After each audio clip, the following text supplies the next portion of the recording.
He had not expected to see her again.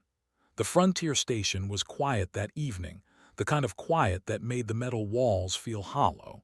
Human Outpost L-17 floated at the edge of map space, far from the busy trade lanes and even farther from Earth. Most days passed with routine checks, cargo logs, and long hours of nothing. Elias Vorn had learned to appreciate that kind of silence. It meant no emergencies. It meant everyone was still alive.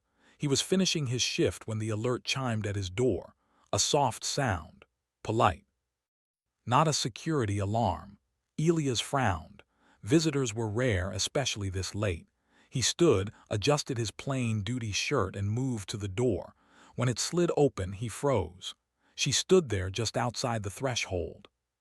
She was tall and slender, her posture straight but tense, as if she expected to be attacked at any moment. Her skin carried a faint, pale blue tone that caught the corridor lights in a strange way, like frost under moonlight. Her eyes were large and dark, reflecting more light than they should. Silver-white hair fell down her back in loose strands, and she was wearing his jacket, the same heavy thermal jacket he had lent her days ago during the evacuation drill. The one with a torn seam on the sleeve and his unit patch stitched crookedly on the chest. Nothing else. Elias felt his breath catch, not from desire but shock and confusion. His training screamed at him that this situation was wrong on several levels. Alien presence in human quarters, improper attire, unknown species. Before he could speak, she extended the jacket toward him with both hands, her movements careful, almost respectful. "I came to return this," she said. Her voice was calm but strained, as if every word cost her effort. The translator implant in Elias' ear smoothed her language into clear, simple English, though he could hear the faint echo of something unfamiliar beneath it. "You dropped it," she continued. "It belongs to you." Elias did not move. The corridor lights flickered. Somewhere down the hall, a patrol drone hummed.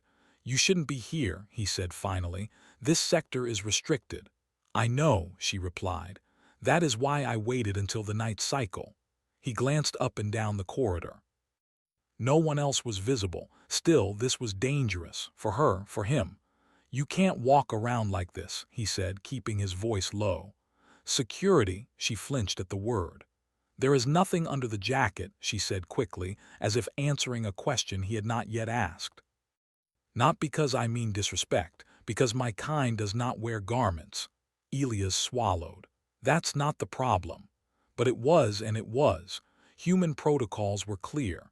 Any alien visitor had to be registered, escorted, monitored, especially one from an unclassified species. Especially one standing in a human corridor wearing nothing but borrowed clothing. "Come inside," he said after a moment, "just for a minute." Her eyes widened slightly. "You will not call the guards."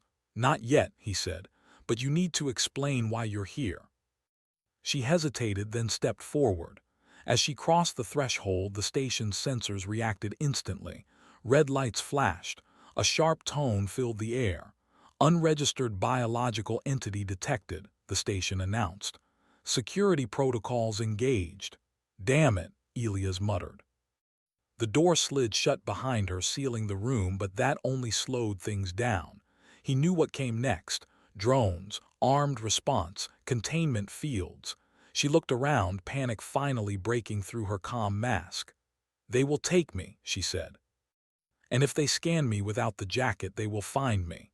"Find you how?" Elias asked, already moving toward the control panel to override the internal alarms. "Please," she said. "There is no time."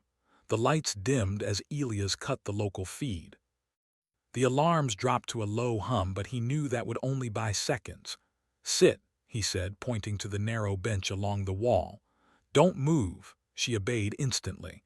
Elias keyed his comm. "Control, this is Vorn. False alarm in my quarters. Sensor glitch." "I'm running diagnostics." There was a pause. "Copy," came the reply. "Keep us updated." He exhaled slowly and turned back to her. "Start talking," he said. "Who are you?" She drew the jacket closer around herself, not in shame, but as if it were armor.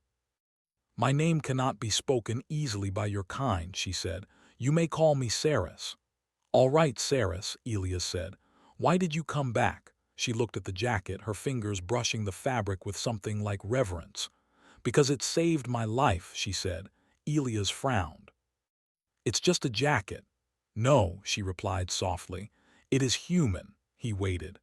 My people exist in a state your science would describe as partially unaligned, Saris said.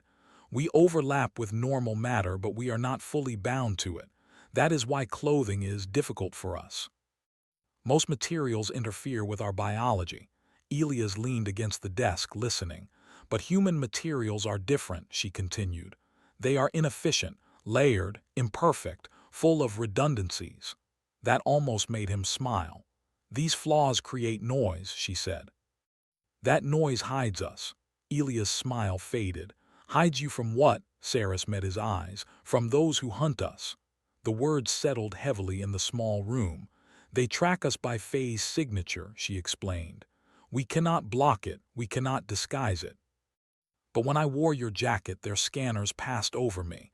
I became invisible. Elias remembered the evacuation drill, the sudden panic, the way she had appeared out of nowhere near the cargo bay, disoriented and shivering, not from cold but fear. He had not thought twice before pulling off his jacket and handing it to her. At the time, he had assumed she was a refugee from a nearby system. You kept it, he said. Yes, she replied. I ran, I hid, and when it was safe, I came back. To return it, Elias said. She nodded. And to warn you. Before he could ask more, his comm buzzed again. Vorn, Control said, we're seeing irregular readings from your sector. Elias glanced at Saris. Her eyes were fixed on him, filled with urgency. Control, he said, choosing his words carefully. Requesting a delay, I'm isolating a feedback loop. Make it quick, Control replied. Security is standing by. The line went dead. Elias rubbed his face. You picked a hell of a time to warn me. I did not choose this, Saris said. The message will not remain available much longer. What message? She reached out, hesitated, then touched the sleeve of the jacket still draped around her shoulders. There is a broadcast, she said, hidden in your networks, labeled in your language as entertainment. Watch before deleted, Elias stiffened. That file has been circulating through fringe channels, she continued. Most believe it is a myth, a trick. What is it really? He asked. A test, Saris said, and a sentence. The station lights flickered again, this time stronger. They are watching humanity, she said. They call you an anomaly, too adaptable, too emotional, too unpredictable.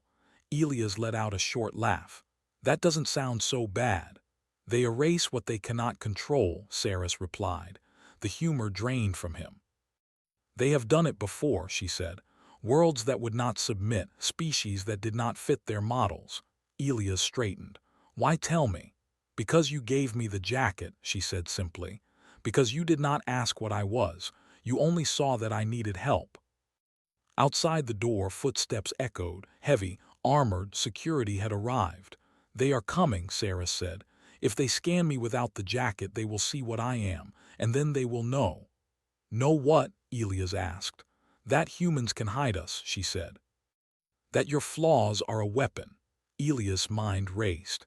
He thought of human history, of how often people had survived not by being stronger or smarter, but by being stubborn, creative, and unwilling to give up. Is that why you're not wearing anything under it? He asked quietly. She nodded. Anything else would have exposed me. The door controls blinked. Override attempts detected. Elias made a decision. He stepped forward and gently took the jacket from her hands. For a moment she looked almost afraid, standing unshielded in the room. Then he shrugged the jacket back onto her shoulders, adjusting it so it fit more securely. You're not returning it yet, he said. Her eyes widened. You're staying, he continued. At least until I see this message. The door shook as security tried again. Elias, Saris said softly, if you do this, they will see you differently. He met her gaze. They already do. Humans are always the problem species, remember. For the first time, she smiled. not because she felt safe, but because she felt hope. And as the alarms grew louder and the station prepared to respond to a threat it did not yet understand, Elias realized something important. This was not just about a jacket. It was about what happened when the galaxy underestimated humanity. Again, the security team did not break the door that night. Elias managed to delay them just long enough to move Saris through the maintenance shaft hidden behind his quarters. It was old, unused, and officially sealed. Like many things on a frontier station, it existed because humans believed in backups for their backups. Saris moved silently, her bare feet barely touching the metal floor. The jacket remained wrapped around her, its fabric absorbing light in a way that still confused Elias every time he looked at her. He led her through narrow passages, past humming pipes and dim lights, until they reached an abandoned storage room near the lower decks. "This place is not watched," Elias said. "At least not closely." Saris looked around, then nodded. "It will be enough for now." Elias sealed the door and leaned against it, finally allowing himself to breathe. His heart was still racing. He knew what he had just done. He had hidden an unregistered alien from station security. That alone could end his career, but that no longer felt like the biggest risk. "You said they were watching humanity," he said. "Who are they?" Sarah sat on a crate, pulling the jacket tighter around herself. "They call themselves the Conquered," she said. "A coalition of many advanced species. They value order above all things." "Sounds nice," Elias said flatly. "It is not," Saris replied. "They believe chaos leads to extinction. They erase anything they believe will destabilize the galaxy. And humans are destabilizing," Elias said. "Yes." Elias ran a hand through his hair. "We just got here. We barely have a few colonies outside our own space." "You spread quickly," Saris said. "You adapt faster. You form bonds that make no logical sense." She looked at him as she said the last part. "The Conquered studied your wars, your disasters, your recoveries," she continued. "They do not understand how you survive them." Elias snorted. "We barely understand it ourselves." "That is why they fear you," Sarah said. She reached into the jacket pocket and pulled out a small, flat object. It shimmered faintly like glass catching starlight. "This is the broadcast," she said. "The one marked Watch before deleted." Elias stared at it. "You brought it here?" "Yes," Sarah said. "It is keyed to human networks. Only your systems can play it properly." "That's convenient," Elias said. "It is deliberate," she replied. He took the device carefully. "If this thing is as dangerous as you say, why not send it through official channels? Earth Command, Fleet Intelligence." Saris shook her head. "The Conquered already watches those paths. This message is hidden among entertainment data. Shared, ignored, laughed at." "Until someone watches it," Elias said. "Yes." Elias plugged the device into a portable terminal. The screen flickered, then stabilized. A warning appeared in bold letters. "Watch before deleted." The image that appeared was not human. It showed a star system burning. Planets cracked open. Cities dissolved into light. Fleets of sleek, geometric ships moved with cold precision, firing beams that erased everything they touched. A calm voice spoke over the destruction. Not cruel, not angry, just certain. Subject civilization non-compliant, probability of future instability high, action removal. Elias felt his stomach twist. The image shifted. Another species, another world, another removal. "How many?" he whispered. "Thousands," Sarah said quietly. "Over time." The broadcast continued. Data charts, simulations, predictions. Then came humanity. Earth rotated slowly on the screen. Human colonies blinked into view like fragile sparks. "Subject civilization human," the voice said. "Adaptive capacity extreme.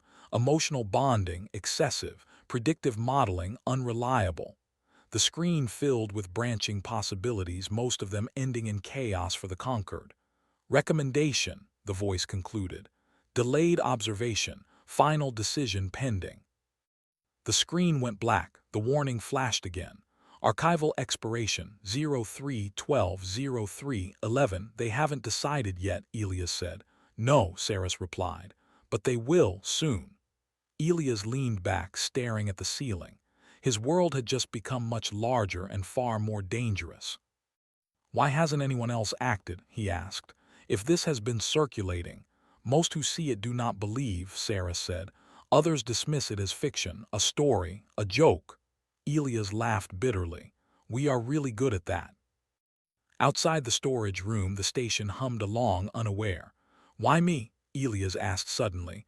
Why not someone important? Saris looked at him for a long moment. Because important people follow rules, she said. You broke one without thinking. Elias closed his eyes. He could still see her standing in the corridor, holding out his jacket like it was something sacred. There are others like you, he asked. Others hiding. Yes, Saris said. My people are scattered, always running. And humans can hide you, Elias said. Yes. An idea began to form. Dangerous, reckless, very human. What happens if the conquered learns that? He asked. They will act immediately, Saris said. They cannot allow variables they cannot detect. Elias nodded slowly. Then we need to make sure they learn it too late. Saris tilted her head. What do you mean? Elias stood and began pacing the room. That jacket worked because it was human-made, because it was layered, inefficient, and full of flaws. Yes. What if we made more, he said. Not just jackets, gear, equipment. Saris's eyes widened. On a large scale. Why not? Elias said. We mass-produce everything. She stood as well. If my people could move openly, then they wouldn't have to hide, Elias finished. A loud clang echoed through the corridor outside. Voices followed. They are searching deeper, Saris said. Elias checked his comm. Security alerts filled the channel. He had bought time, but not much. I can't keep you hidden here, he said, but I might know someone who can help. Who? Saris asked. A human, he said. Which means they'll probably do something reckless. He led her out again, this time toward engineering. The lower decks were louder, busier, less likely to notice one more strange thing among many. As they moved, Elias noticed something else. The jacket's effect was spreading. Sensors flickered as they passed, readings blurred. Engineering was chaos as usual, tools, cables, half-finished projects. Chief Engineer Mara Holt looked up as Elias entered. You look like hell, she said. Then she noticed Saris. Mara's hand moved toward the alarm. Wait, Elias said quickly. She's with me. Mara froze. She took in Saris's appearance, the jacket, the tension. This better be good, she said. Elias told her everything. He expected disbelief, anger, orders to leave. Instead, Mara listened silently. When he finished, she let out a slow breath. Figures, she said. Figures, Elias repeated. Galaxy watching us like a bad experiment, she said. Yeah, that tracks. She walked around Saris, studying the jacket. You're saying this thing blocks advanced scanners because it's badly designed? Yes, Elias said. Mara smiled. I knew our mess would save us someday. She turned serious.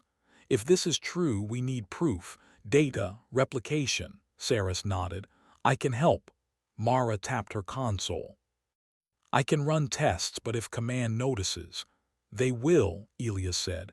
Mara looked at him. You ready for that?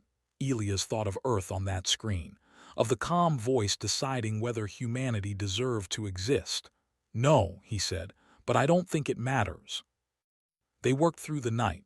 Saris stood in different fields while Mara ran scans. With the jacket, Saris vanished from half the sensors. Without it, alarms screamed.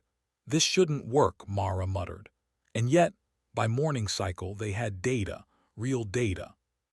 This changes everything, Mara said. Yes, Elias agreed. And it needs to leave this station. Saris's expression darkened. The conquered will notice. Good, Elias said. Let them. An alarm suddenly blared, not local, station-wide. Incoming VESSELS detected. Mara's console filled with red symbols. These aren't ours, she said. Saris went very still. They have found you, she whispered. Elias looked at the stars outside the viewport as unfamiliar ships slid into view. Smooth, perfect, cold. So much for delayed observation, he said. Saris met his eyes. What will you do? Elias did not hesitate. What humans always do, he said, improvise. And somewhere deep in the station's network, the broadcast marked watch before deleted finished uploading itself again, this time with human data attached. The conquered ships did not fire when they arrived. They did something worse. They waited. Their vessels hovered just beyond the station's defensive range, smooth and silent like perfect shapes cut out of the dark. No engine flare, no signals, no threats, just presence. That alone made every human on Outpost L-17 uneasy. Elias stood beside Mara in engineering, watching the tactical feed. Red outlines marked the alien ships, too many for a patrol, too calm for explorers. They're scanning, Mara said. Deep scans, careful ones. They won't see Saris, Elias said, though he was no longer fully sure. Saris stood near the back of the room, wrapped in the jacket. She was calm, but her hands trembled slightly. They are patient, she said. They prefer certainty before action. That's not very human of them, Mara muttered. A message appeared on the main screen. Not a transmission in sound or language, but data. Clean, precise, impossible to block. Contact established. Elias felt the weight of it press down on him. They're talking, he said. The voice came next, not through speakers but directly into the station's systems. Calm, neutral, almost polite. Human Outpost L, this is the Conquered. Every conversation on the station stopped. Every screen showed the same simple symbol, interlocking shapes, flawless and cold. You are hosting an unregistered entity, the voice continued. This violates interspecies containment accords. Mara leaned toward her console. We don't recognize your authority. That is irrelevant, the Conquered replied. Compliance is expected, not requested. Sarah stepped forward. They found me, she said softly. Elias turned to her. We knew this was coming. Yes, she said, but now comes the choice. The Conquered voice continued. The entity designated Saris is to be surrendered for examination and removal. Removal, Elias said aloud. Erasure, Saris translated quietly. Elias felt anger rise in his chest, not hot, cold. No, he said. The word echoed through the room. There was a pause. For the first time, the Conquered hesitated. Clarify, the voice said. We're not handing her over, Elias said, or anyone else. Human, the Conquered replied. You lack the capacity to oppose us. Mara snorted. We hear that a lot. The Conquered ignored her. Your species is under evaluation, the voice said. This act of noncompliance will be recorded. Good, Elias said. Make sure you record the next part too. He nodded at Mara. She hit the key. Across the station, human-made transmitters activated. Old systems. Commercial relays, emergency beacons, civilian networks. The broadcast labeled watch before DELETED went live. Not just to Earth, to everyone. Human colonies, trade hubs, independent worlds. Even Conquered monitoring stations, forced to receive the data because it was hidden inside human signal noise. The images poured out, burning worlds, calm judgments, humanity's evaluation. You were planning to decide our fate in private, Elias said. We thought we'd invite the galaxy. For the first time, the Conquered voice showed something close to strain. This dissemination is unauthorized. Yeah, Mara said. That's kind of our thing. The Conquered ships shifted position. They're adjusting weapons, Mara warned. Sarah stepped closer to Elias. If they fire, the station will not survive. Elias looked at the screens, at the people watching from across the outpost. Engineers, pilots, medics, ordinary humans who had no idea they were on trial until now. Open internal channels, Elias said. Mara hesitated only a second, then did it. This is Elias Vorn, he said, his voice carried to every corner of the station. You're probably wondering why the galaxy just got very uncomfortable. A few nervous laughs came through the channel. There are ships outside that think they get to decide who lives and who doesn't, Elias continued. They think we're too messy, too emotional, too unpredictable." He paused. "They're right." Silence followed. "And that's why they're afraid." Outside, the conquered ships fired. Not beams, fields, space twisted, light bent. The station's shields screamed under pressure they were never designed to handle. "Shields failing," Mara shouted. Saris cried out, dropping to one knee as the fields clawed at her phase signature. Elias moved without thinking. He pulled another jacket from a nearby locker, Mara's spare, and wrapped it around Saris, layering human fabric over human fabric. The effect was immediate. The pressure eased. "It works better with more," Saris gasped. Mara stared. "Layering increases noise," she said. "They can't lock on." "Can we scale it?" Elias asked. Mara's eyes lit up. "We already are." Across the station, printers began to run. Emergency fabricators meant for uniforms and insulation started producing rough, imperfect gear. Blankets, coats, cloaks. Anything human-made and layered. "Distribute everything," Mara ordered, "to Saris's people, to anyone we can hide." The conquered voice cut back in, sharper now. "Cease this activity immediately." "Or what?" Elias asked. "You erase us." A pause. "That outcome remains under consideration." Elias smiled grimly. "You should hurry. Humans are bad at waiting." The conquered ships intensified their attack. The station groaned, but something unexpected happened. The field slipped. Readings blurred. Targets vanished. Human noise flooded the sensors. Redundant systems. Flawed designs.